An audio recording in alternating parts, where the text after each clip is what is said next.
Мүмкін бұл уағыз тек қана бір уағыз ғана емес, бұл сонымен қатар біздің жүрегімізді зерттейтін де уағыз болуы мүмкін, Мен де осы уағызды өзімнен өткізген кезде мен де жүрегім зерттеп көрдім. Сондықтан да қазір біз осы оқысақ. Жохан жазған хабар 2-ші тарау 13-ші аяттан бастап қарасақ. Таптыңыздар ма? Жохан 2-ші тарау 13-ші аяттан бастап. Яхуди халқының құтқарылу мейрамы жақындағанда Иса Иерусалим қаласына өрлеп барды. Ғибадатхан алаңында ол құрбандыққа шалынатын бұқа, қой, көгершін сатушыларға және шетелдік ақшаны зекет беру үшін жергілікті ақшаға айырбастаушыларға назар салды. Сосын Иса арқаннан қамшы өріп алып, сатушылардың бәрін қой, бұқаларымен бірге ғибадатхан ауласынан қуып шықты. Айырбастаушылардың ақшаларын шашып, үстелдерін аударып тастады. Иса көгершін сатушыларға бұрылып, мыналарыңды бұл арадан алып кетіңдер, көктегі әкемнің киелі үйін базарға айналдырмаңдар деп бұйырды. Сонда киелі үйінің қамын жеп, азапқа түсемін деп, Забурда алдын ала жазылған сөздер шәкірттерінің есіне түсті. Ал Яхуди басшылары оған, осыны істеуге қақынның барын қандай кереметпен дәлелдемексің деген сұрақ қойды. Иса оларға, мына киелі үйді бұзыңдар, мен оны 3 күнде қайта тұрғызамын деп жауап қайтты. Яхудилер, бұл киелі үй 46 жыл бойы салынды, ал сен оны 3 күннің ішінде қайта тұрғызбақшымысың деді. Бірақ Иса киелі үй дегенде өзінің денесі туралы айтқан еді. Сондықтан Иса өлімнен қайта тірілген кезде шәкірттері оның осылай деген естеріне түсіріп, киелі кітапта жазылған және Исаның өзі айтқан пайғамбарлық сөздерге сенді. Құтқарылу мейрамы кезінде Иса Иерусалимде болғанда оның жасаған кереметтерін көрген көптеген адамдар оған сенді. Алайда бәрінің ойы мен ниеті құбылмалы екенін біліп, Иса оларға сене қоймады. Ол адам баласының көңілдегісін толық білгендіктен, біреудің өзіне ол туралы мәлімет беруін де қажет етпеді. Амин. Көктегі әкеміз қасиетті Құдай, сенің сөзің киелі, сенің сөзің 200 қылыштан да өткір, бауыр буын мен сүйек майымызға дейін жетеді қасиетті Құдай. Сен жан мен рухты ажыратасың қасиетті Құдай. Сенің сөзің қасиетті Құдай. Сенің сөзің алдында бәрі ашық қасиетті Құдай. Сенің сөзің әке Құдайым, ол тас сияқты әке Құдайым, барлығын бұзып жарып өтеді қасиетті Құдай. Сенің сөзің әке Құдайым, күмістен де бәрінен де таза қасиетті Құдайым сәке. Сондықтан да бүгін сенің сөзің арқылы бізге сөйлеп, бізді үйрете көр деп сұрап отырмыз. Біз саған алғысымызды айтамыз, жарылқаймыз сенің атыңды. Ұлы Иса Масихтың атымен. Амин. Амин. Біз қарап отырсақ, 2-ші тарау, ол 2-ші тараудың 1-ші аятынан 12-ші аятқа дейін қарайтын болсақ, ол жерде Исаның ең алғашқы кереметі болды, шарап қайландырды. Шарап деген нені білдіреді? Құдайдың рухы, екінші ретінен қуаныш, қуаныш.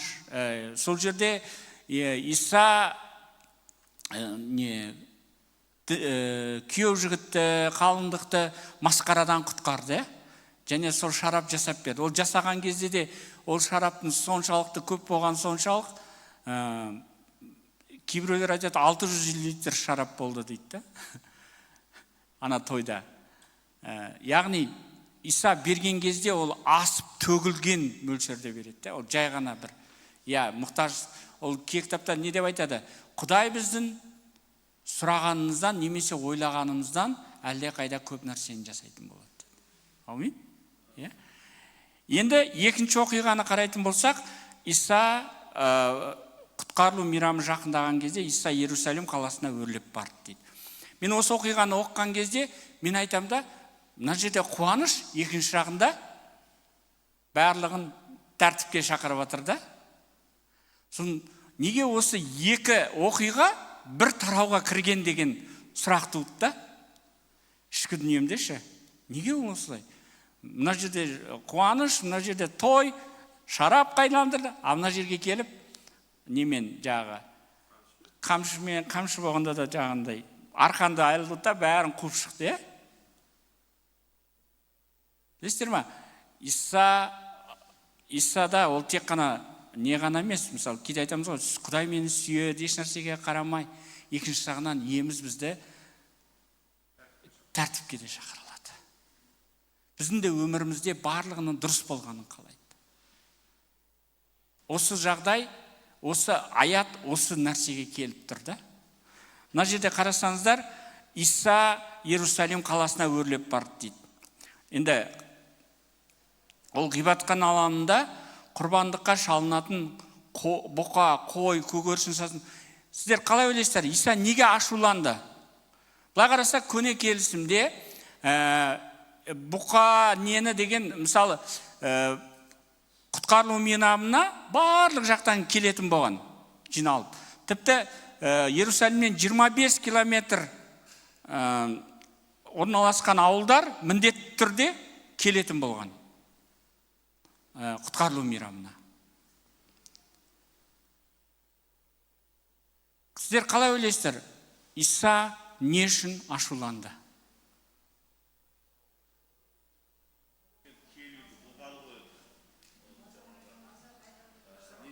Базарға айландырды,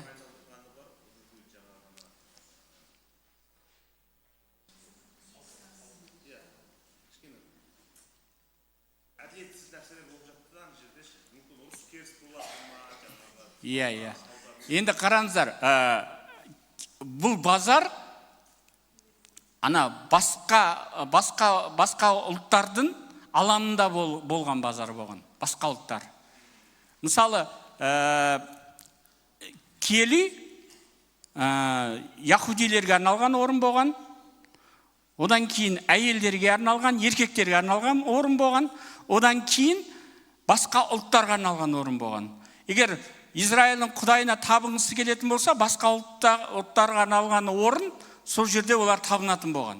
Сондықтан бұл жерде олар келіп енді Құдайға табынып, Құдай дейтін болса,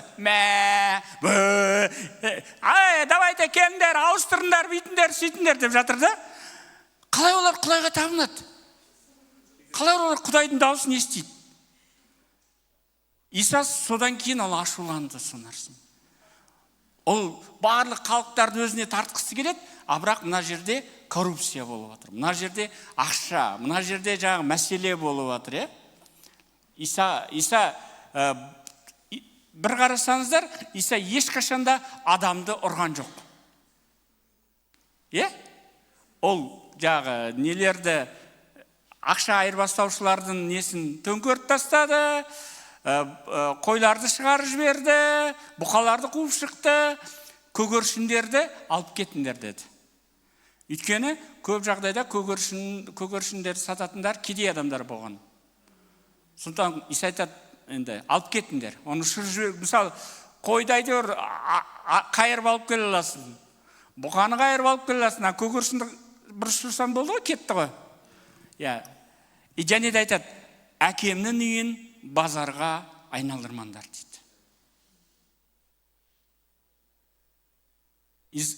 Негізінде бұл базар бірінші Бетезда қауызы бар ғой, Бетезда қауызы. Сол жерде болған екен. Кейін діни қызметкерлер өздері пайда табу үшін, өйткені әрбір келген адамдар көп ақша алып келеді. Әсіресе мынау құтқарылу мейрамы кезінде олар өте көп ақша алып келетін болған. Және мынау ақша айырбастаушылар оған ақшаны қайтарған кезде өте аз мөлшерде процентін көбейтіп, сөйтіп адамдарды солай алдаған. Ол жерде былай жатқан кезде коррупция болған, анархия болған, ол жерде ешқандай тәртіп болмаған.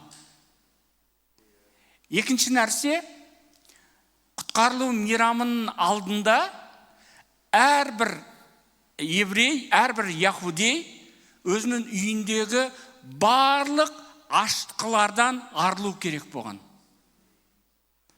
Олар бүкіл үйінің тінтіп, үйінде бір тал аштықтан жасалған нәрсе қалмау керек болған. Аштық деген не? Күнә, Яғни, рухани мағынада айтқан кезде ол күнә, Иса да құтқарылу мейрамының алдында келіп, аштықтан тазартты. Ол аштық не? Жаңағы коррупция. Жаңағы дұрыс емес нәрсе. Жаңағы ана нелерді, ақшаларды айырбастау, бұқаларды, олар бар ғой, діни қызметкер әдейі бітетін. Ана қойын алып келетін болса, мына сенің қойын жарамайды, бар ана жақтан қой алып кел. А ол жерде ол қой 3 есе бағасымен тұрады. И әрқашанда жағы діни қызметкердің қалтасына жылына енді біздің ақшамен салыстырған кезде $400-500 түсіп тұратын болған. Жай ғана сол саудадан. Ойлаңыздаршы. Былайша айтқан кезде, ал енді қараңыздар, көне келісімді қарайтын болсақ, қашанда бір ояныш келердің алдында, қашанда бір өзгеріс келердің алдында неден бастады? Киелі үйді тазартудан басталды. Езекия патшаны алсаңыз да, Аса патшаны алсаңыз да, не істеді олар? Киелі үйді тазартып бастады. Киелі үйді тазартып бастап, барлығын орнына қойғаннан кейін ғана Құдайдың нелер жұмысы жүре бастады. Оғанға дейін олар жатты. Сіздер Нехемия пайғамбарды білесіздер, ол айтады, Иерусалим неге нені деген қоршау деп мұң?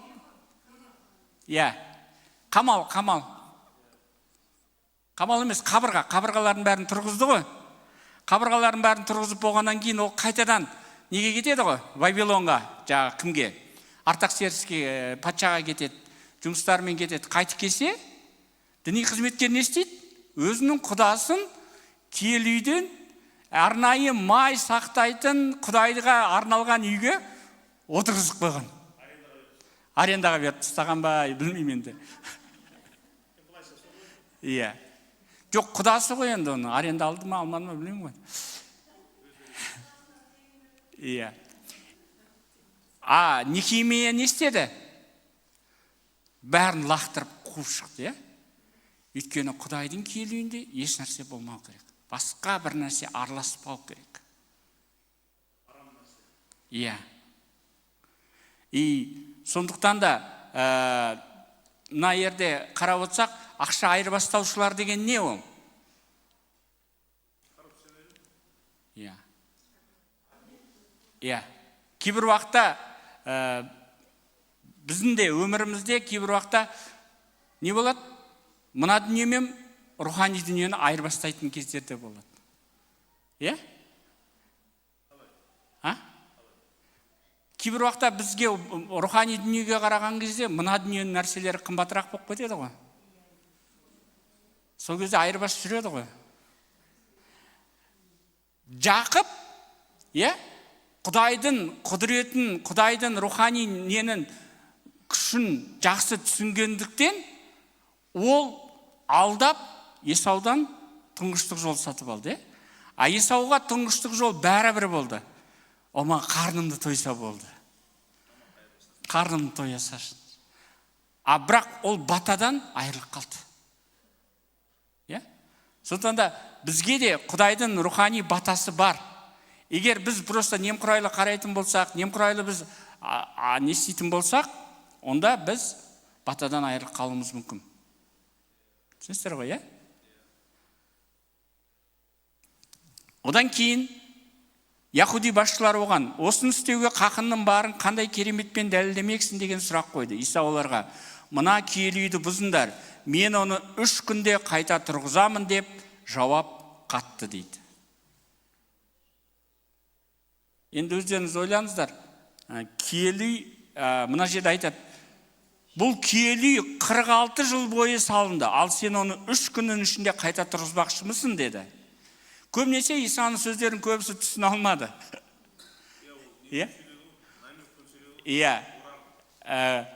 Мысалы, Нүкодемге келіп, егер сен қайтадан туылмасаң, Құдай патшалығына кіре алмайсың десе, Нүкодем тұрып, мен қартайдым ғой, қалай мен шешем ішіне қайтадан кірем деп, қалай мен кіруім мүмкін ба деп. Мысалы, осы жерден Иса ол өзінің денесі туралы айтып тұр, міне мен киелі үймін дейді. міне бұзыңдар осы нәрсені. Одан кейін сендер бұзыңдар дейді. Мен оны қайтадан тұрғызамын дейді. Былайша айтқан кезде Иса айтып тұр. Иса өзі айтты ғой, мен өз жанымды қиюға да, қайтып алуға да менің билігім бар деді.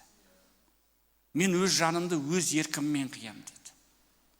Оны біреу мәжбүрлеген жоқ. Ол өз еркімен барды айқыш-ағашқа. Өз еркімен айқыш-ағашта болды. Сондықтан да біз осы нәрсені көре аламыз. Иса айтады, бұзыңдар дейді.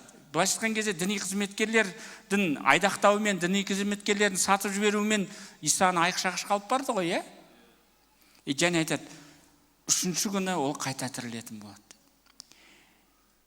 Және де мына жерде айтады да, сен бұны қандай кереметпен көрсетесің. Былай қарасаңыздар, яһудилер оған қарсы болған жоқ. Өйткені Малахи пайғамбардың 3-ші тарауында уже Құдай айтып кеткен осы пайғамбарлық сөзді. Малахи пайғамбардың 3-ші тарауын қарайықшы.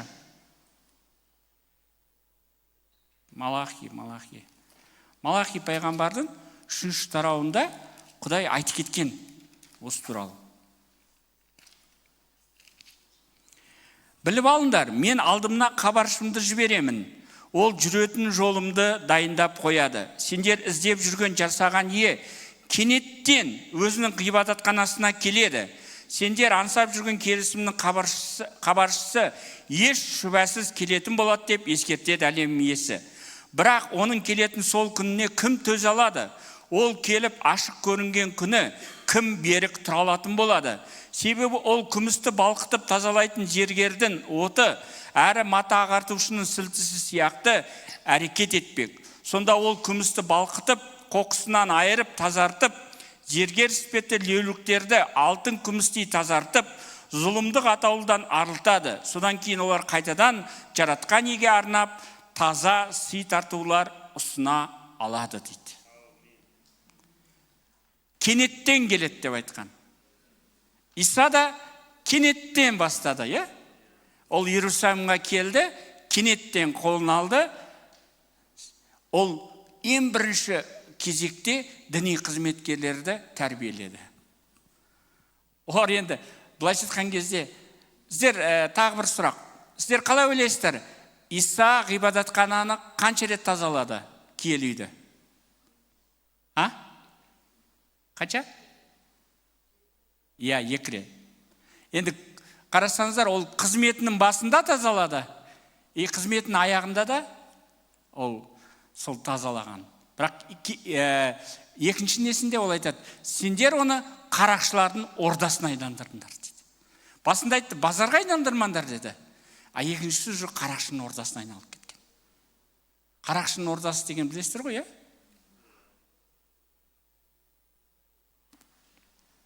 Яғни киелі үйді олар бірінші рет не істегенде, одан кейін қайтадан сол нәрсені ары қарай жалғастыра берді. Сондықтан да кейбір уақытта біздің өмірімізде де әрқашанда тазару керек болады. Исадан сұрауымыз керек. Иса, менің жүрегімде ақша айырбастаушылар отырған жоқ па? Қой сатушылар отырған жоқ па? Бұқа сатушылар отырған жоқ па? Әлде мен өзімнің діншілдігімді тек қана сыртымнан ғана көрсетіп, бірақ ішкі дүнием сенімен бірге емес пе? Осы сұрақтарды әрқайсымыз өзімізге қойған кезде бізде жауап шығатын болады. Өйткені иеміз кейбір заңсыздықтарға төзбейді. Кейбір уақытта біз ойлаймыз ғой, бәрі Құдай маған оған көзін жұма береді депші. Жоқ, ол кейбір нәрселерге төзбейді. Өйткені Құдайдың өзінің сөзінде солай айтылған, төзбейді деп айтқан. Жалған құдайларға төзбейді ол. Жалған нәрселерге төзбейді. Егер біз Құдайды бір нәрсемен алмастырып алған болсақ, ол оған төзбейді. Өйткені ол айтты, мен өзімнің салтанатымды ешкімге бермеймін деді. Тағы да бір кімнің осы жерде шәкірттерінің есіне түскен аятқа қарасақ, 68-ші тарау 68-ші Забур жыры 10-шы аят. Киелі үйінің қамын жеп азапқа түсем. Сені қорлағандардың ғайбаты маған тиген дейді. Исаның жүрегі, Исаның қалауы ол Құдайдың киелі үйінің қамын жейді. Құдайдың киелі үйінің қамын жегендікті соншалық, ол сондай құштарлықпен оларды тазартты. Біз қазір Құдайдың киелі үйіміз ғой, иә? Сондықтан ол біздің қамымызды жейді. Кей кітапта тіпті айтады ғой, Құдайдың рухы сендерді қатты соншалықты сүйген соншалық ол қызғанады дейді, әрбір нәрседен. Бірақ оны қатты қызғандыра беретін болсаңыз, кейбір уақытта біз оған, әй қош, мен білгенімді істеймін, өзімнің білгенімен жүремін дей беретін болсаңыз, онда Құдайдың киелі рухы әрекет етуін тоқтатады. Ол жол береді. Неге? Өйткені кейбір уақытта болады ғой, мысалы, егер сіздің балаңыз болмаса бір адам, қырсық адам болатын болса, кешке дейін, жоқ, мен айтқанымды өзімнің білгенімді істеймін, ары кет, мен өзімді, мен білем, мен ақылдымын дейтін болса, онда сіз не істейсіз? Ол адамды қоя қоясыз. Ол адам өзі түсінбейінше. Мысалы, әрбір адамға, мысалы, кішкентай балаға да, мысалы, бұрыш ашшы десем, түсінбейді, бірақ ол тілімен татып көрген кезде, ол уже екінші рет ол бұрышқа жоламайды. Е? Сол сияқты кейбір уақытта біз өмірімізден сол нәрсені көрген кезде уже түсіне бастайсың. Шынымен осы адамдар айтқан екен ғой. Кей кітапта айтады ғой, өзінің тәлімгерінің, өзінің әке шешенің ақылын тыңдамай қойып жүрме дейді. Қартайды деп, тіпті әке шешенің тілін алмай қойма дейді. Кейбір уақытта айтсың ғой, сөйлей береді. Сіздің кезде ондай болмаған, біздің кезде мынандай деп. Ата-аналарымызға өзімізше әңгіме айтамыз ғой. Жоқ. Олардың арасында бір шындық бар. Ол не дейді? Балам, тура жүр, дұрыс жүр. Өтірік айтпа, некедалдығын бұзба деп. Құдайдың сөзі соны айтады ғой, Мен әкем әрқашанда мені мақалмен тәрбиелейтін. Бір мақал айтады, сол мақал маған жетеді. Миыма деген уже құйылып, мысалы. Сондықтан сол сияқты біз де жан-жақтағы рухани бауырларымыздың, рухани жетекшілеріміздің, болмаса жағы әке-шешеміздің тілін алуымыз керек. Әрине олар бізге жаман нәрсеге үйретпейді ғой. Және мына жерде айтып тұр, Иерусалимде болғанда оның жасаған кереметтерін көптеген адамдар көрген көптеген адамдар оған сенді дейді. Мына жерден Жохан Иерусалимде Исаның қандай кереметтер жасаған туралы айтпағанда, қандай кереметтер жасаған. Бірақ адамдар оған сенді дейді. Алайда бәрінің ойы мен ниеті құбылмалы екенін біліп, Иса оларға сене қоймады дейді. Қызық, Олар сеніп тұр, бірақ Иса айтады, Иса оларға сене қойған жоқ дейді. Өйткені Иса адамның ойында, жүрегінде, ішкі дүниесіне не болып жатқанын біледі. Қаншама рет өзінің шәкірттері деген мұрнының астынан сөйледі, ар жағында Иса айтады, сендер неге олай ойлап тұрсыңдар? Сендер неге олай ойлайсыңдар? Парсшылдар мынау егер мынаның күнәһар екендігін білсе, аяғын жуғызбас еді деп ішінен ғана ойлады. Иса айтады, мен оның кім екенін білемін дейді.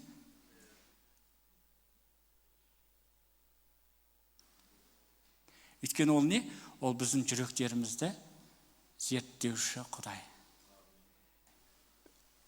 Өйткені Құдайдың сөзінде, Забур жырында айтылған, Құдай әр күні біздің жүректерімізді тексеріп зерттеп отырады. Әр күні. Ол біздің тіпті ойымыздың, ниетіміздің қайда бағытталғанын да біледі. Қазір барлықтарымыз ойлап отырмыз ғой, мысалы, не туралы ойлап отқанымызды білмеймін. Бірақ ол біледі. Және мұнда айтады, ол адам баласының көңілдегісін толық білгендіктен, біреудің өзіне ол туралы мәлімет беруін қажет етпеді дейді. Қажет етпейді дейді. Яғни, бұның мағынасы неде? Біздің жүрегімізді Иса біледі. Бүгін бір сұрақ бізде. Тобия отырған жоқ па біздің жүректерімізде?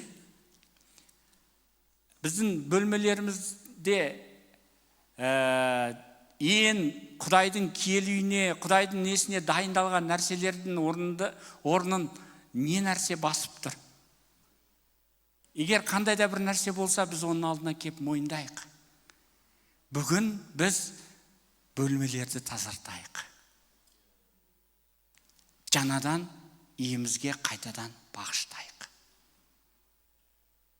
Леуліктер өзінің орнына тұрсын. Қызметшілер өзінің орнына тұрсын. Сол кезде Құдайдың салтанаты келеді. Сіздер білесіздер ғой, Сүлеймен пайғамбар киелі үйді салып біткен кезде, Құдайға бағыштаған кезде, Құдайдың салтанаты келгені соншалық, олар сол жерде қызмет ете алмай қалды дейді. Сондықтан да біздің де жүректерімізді, өмірлерімізді Құдайға қайтаран бағыштаған кезде, Құдай өзінің салтанатына біз толтыратын болады. Тек қана біздің өмірімізде Құдай отыратын жерде, Құдайға арналған нәрселерде орнын басқа нәрсе баспауы керек. Иемізді ашуландыруға жол бермейік.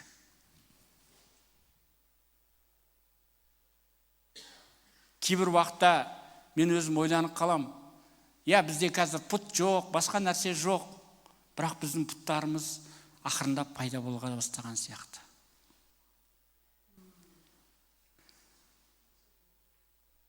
Біз мынаған бір отырсақ бар ғой,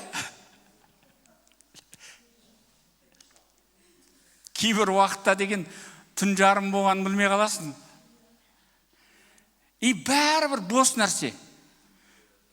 Сәкен Майғазиевтің тойы.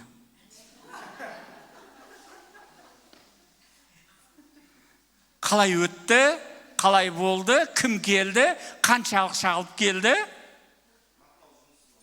Мақпал жұмысына $1000 беріпті, андай беріпті. Зачем это бізге? Зачем такое, Жоқ, мен өмірімде, менің деген қорамда бәрі быт-шыт болып жатыр. Боқсыдық, аяқта бәрі не, түсінбейміз, Бірақ біреудің қорасындағы нәрселер бізді интересовать етеді. Сериалдар көреміз. Біреудің өмірінің, біреудің жағы несін, немеше дәнау, бала шағасының жағанау, бір-бірінен жүргені, бір-бірінен естегені, бір-біріне любовник болғаны, соны көреміз, Өткен қызық бізге.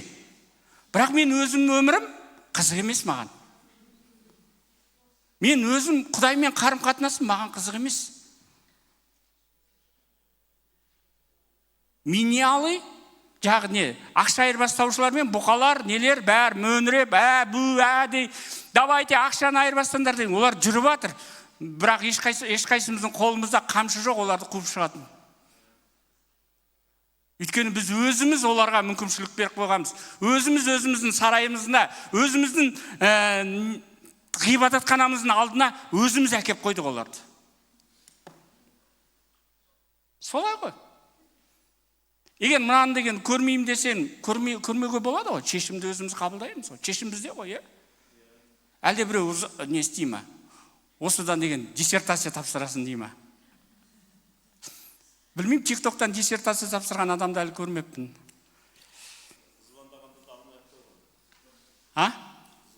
Жоқ, звондау, хабарласу бәрі нормальный. Бірақ біз уақытымызды қай жаққа жібереміз, сол нәрседе маңызды да. Міне басталды. Жоқ, мен айтып жатқан нәрсем, ол біз әр нәрсені өз несімен қолдана аламыз. Уақытымен, өзінің несімен. Бірақ егер ол Құдайдың орнын басып атса, Құдайдың уақытын алып атқан болса, кітаптың сөзін оқудың орнына осы нәрсе менің өзгертіп атқан болса, онда біз өзіміздің ғибадатханамызға, өзіміздің киелі үйімізге сол нәрселерді өзіміз әкеліп жатырмыз.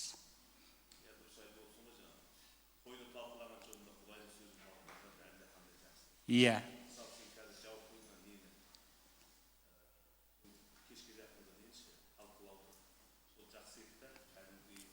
Я, оны талқылаймыз, әлі жалғастырамыз. Жалғастырамыз. Оны бар ғой, біз өзімізде талқылай аламыз, әрқашанда. Яғни, сізге өмір беретін нәрсе не? TikTok па, әлде Құдайдың сөзі ме? Я, Петрға да Иса айтады. Иса айтады ғой, сендерде кеткілерің келе ма деген кезде, Петр не деді? Сізден кетіп қайда бармақпыз? Мәңгілік өмірге жеткізетін сөздер сізде. Исада ғана сөздер. Қалған нәрсенің бәрі өмір бермейді бізге. Кейбір уақытта нелерді көрген кезде, TikToktағы аварияларды бір нәрсені көрген кезде шошып кетесің, мысалы. Ойлап қарасын, мәссаған, Құдай сақтасын. Сол жерде қаншама адамдар қырылып жатыр.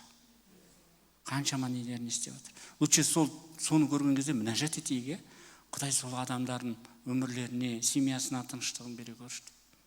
Мен де сіздердің қатарларыңыздамын. Мен де кейбір уақытта бір көрген кезде 1-2 сағат, 3 сағатқа отырып қоямын. Сондықтан да бәрімізге де Тобияны қуу керек. Бәрімізге де Тобияның киім-кешектерін бәрін лақтыру керек. Бәрімізге де. Санап алады. Тобия, санап алады. Гешем, Олар, қараңыздаршы, Тобия деген не болды? Ол жағы қабырғаны салып атқан кезде қарсы шығып жүрді. Қабырға бітіп, бәр тамаша болған кезде, алып оны төріне отырғызып қойды. Еще киелі үйден орын беріп қойған.